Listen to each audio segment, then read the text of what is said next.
அஸ்ஸலாமு அலைக்கும் ஃப்ரெண்ட்ஸ். இன்றைக்கி ஃபிஷ் பாலக் ஃப்ரை. பாலக்கில் அயன் இருக்குது, ஃபிஷ்ஷில் வந்து ஒமேகா 3, அது இல்லாமல் நிறைய பெனிஃபிட்ஸ் இருக்குது. நான் டிஸ்கிரிப்ஷனில் போட்டிருக்கேன், அதை பாருங்கள்.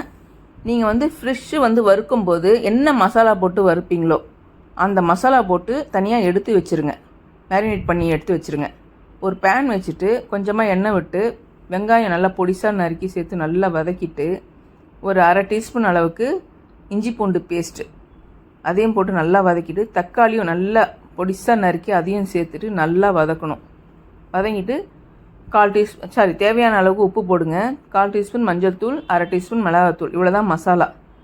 ஸோ உங்களுக்கு இன்னும் ஸ்பைஸியாக வேணும்னாக்கா நம்ம ஆல்ரெடி மசாலா மீன் வேறு மேரினேட் பண்ணி வச்சுருக்கோம், பெப்பர் தூள் போட்டுக்கலாம். ஸோ இது மசாலா வெந்துடுச்சு. அந்த மேரினேட் பண்ண ஃபிஷ்ஷை வச்சுட்டு 2 பக்கமும் கொஞ்சமாக தண்ணி விட்டுருங்க, இல்லைனா அடி பிடிக்கும், தீய ஆரம்பிச்சிடும். ஸோ 2 பக்கமும் ஃபிஷ்ஷை போட்டு வேக வச்சுட்டு நம்ம கட் பண்ணி வச்சுருக்க பாலக்கீரையை இதோடு போட்டுருங்க. நீங்கள் அரைச்சியும் போடலாம், இப்படி கட் பண்ணியும் போடலாம்.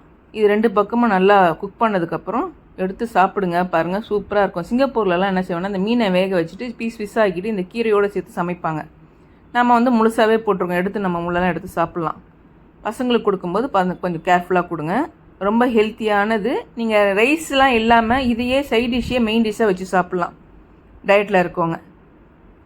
ஸோ இதை ட்ரை பண்ணுங்கள். பார்த்துட்ருக்க ஃப்ரெண்ட்ஸ் வந்து சப்ஸ்கிரைப் பண்ணுங்கள்.